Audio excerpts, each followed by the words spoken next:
বরিশাল বরিশাল বরিশাল বরিশাল বরিশাল। ভাই কেমন খেলা দেখলেন? ভাই খেলা যা দেখছি মোটামুটি খারাপ না, কিন্তু লাস্টের ওভার খেলাটা দেখছি আমার সব বন্ধ হয়ে গেছে। আমার মলমূত্র খাওয়া দাওয়া সব বন্ধ হয়ে গেছে।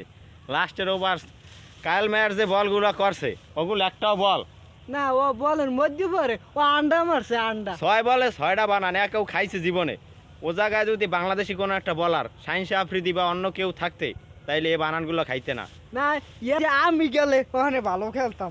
যেটা ম্যাচ ঠকে গেছি ভাই। এটা কি আসলে? এগুলো কোনো খেলা? আমি নিলে ওই 6 বলে 12টাই নিলে বানান খাইতাম। ওই 12টা বানান খাইতে, কিন্তু কায়েল মায়ার্স কি করছে? 6 বলে 6টাই বানান খাইছে। এই বলে মান হন ম্যাচ আমাকে সাংগুড়াই দিয়েছে ওই প্লেয়ার কায়েল মায়ার্স। বরিশালের খেলা দেখে আজকে খুবই হতাশ। হ্যাঁ হ্যাঁ, আমিও বুঝলেন এরমের ভাবি নেই যে ওই কায়েল মাছ না কি কয় উনি যে বল করছে 107 করে সাইড না 3 দিয়ে দিয়েছে 4 আর 3 মনে হয় 6 না। 197 রানে টার্গেট দিছি ভাই রংপুরের। ইজি জেতা ম্যাচ লই আশা করি বই বই খেলা দেখছি। আর ওই যে কি জানি কয় নুরুল হাসান সোহান, ওই যে ক্যাপ্টেন, ওনারও কি এত খেলাটা উচিত হয়েছে? ওনার আসলে এত খেলা উচিত হয় না লাস্টের ওভারে আইয়া। আজকে ওরে এত ভাই, চেতলে কাম এইটাই বুঝি। ওনারে কি ঝোলাইছে হয়ে দেখলে না? ম্যাচটা এরকম ঠকাই দিলে আমাকে। উনি একালে একা 6 বলে 6 মারছে।